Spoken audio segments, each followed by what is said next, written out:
Colleen, and I have 3 kids at St. Elizabeth and Seton School. The kid I'm going to focus on today the most is Ben. He's a 4th grader here at our school. And I was really excited for Ben to enter into this year. I think the world of his teacher, Mrs. Patton. We have had her in previous years, and her dedication to the faith and her deep understanding of how to live, a holy life here in the world has been inspirational to our oldest son. And Ben has a special interest in issues of the faith.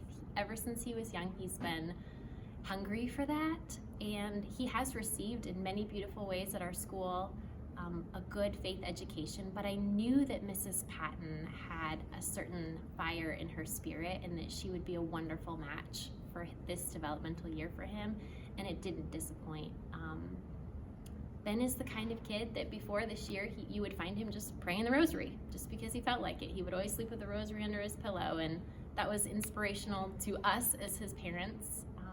From when he was young, he had questions about the faith and just a deep desire to learn. And so Mrs. Patton at the beginning of this year was really excited about this Virtue Equals Strength program, and with open hearts, we just said, sure, we trust you.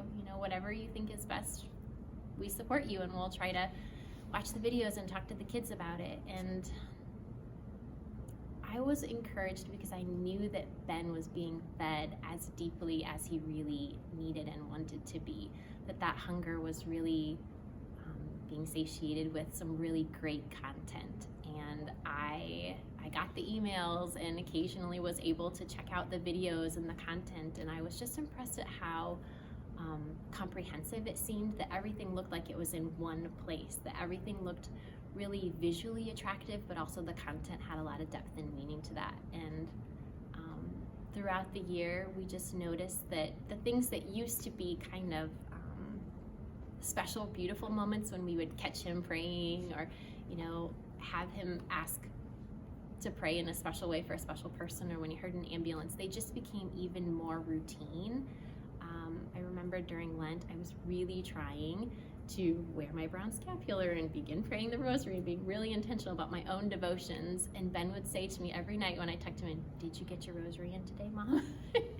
And I would say, because I knew that he did, and I knew that that was something that Mrs. Patton was doing with them, and learning the chaplet and learning all those special prayers at the beginning and the end of the chaplet that humbly I don't always remember myself. I have to get out my little pamphlet, and it's very inspiring as a parent to be growing in your faith and being challenged by, the faith of your 10-year-old. And I credit Mrs. Patton and our wonderful school, and specifically this program, to the growth that I've seen in Ben, and just how it has helped him develop these as hopefully lifelong components of a daily life, like getting in your daily rosary, in your daily chaplet, which is just amazing to watch as a parent. So I'm really thankful for the year he's had.